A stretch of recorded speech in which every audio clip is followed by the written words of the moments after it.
السلام عليكم، مرحبا بكم عندنا في القناه ديالنا. كنتمنى من عند الله تكونوا لاباس عليكم كلشي بخير.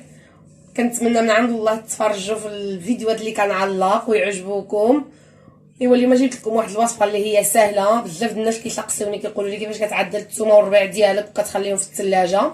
اليوم جبت لكم المقادير ديالها اللي هما بساط، اللي هما جوج حوايج ساهلين، اللي هي عندي هنايا المعدنوس والقزبر كما كتشوفوا مقطعين طرف صغارين، عندي هنايا جوج ريور ديال الثومه مقشرين، وهنايا عندي زلافه ديال الزيت بلديه باش كنطحنوا بها في الكهرباء.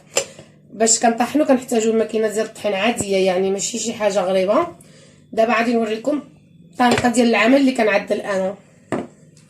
كنبداو كنعملوا الربع هو الاول كما كتشوفوا معايا. كنبدا نعمل شويه بشويه على حسب الماكينه، ماشي كبيره ولكن هو ملي كيتطحن ما كيبقاش يبين بزاف.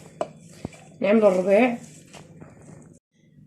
كما شفتوا معايا. انا خشيت الربيع كامل. دابا غنضيف عليه الثومه.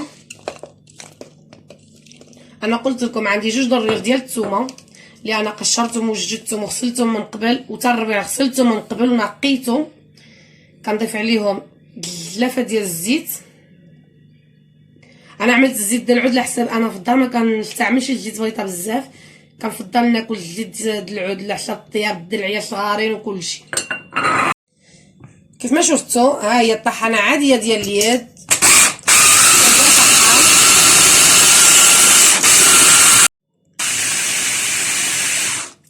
كما شفتوا معايا دابا ها انا ساليت بالطحين. كنجبدها كنكبها في الطاسه ديالي، انا كنخشيها في الكونجيلاتور، يعني فاش ما كنحتاج باش نعدل مطيشه ولا اللوبيه ولا الحوت ولا الدجاج كنجبد منها شويه، كنخليها في الطاسه في الكونجيلاتور كتبقى حتى 15 يوم ما كيبقى على حتى حاجه. كنتمنى من عند الله تجربوها وتردوا عليا باش ما كان، وتقولوا لي واش عجبتكم الوصفه ولا لا.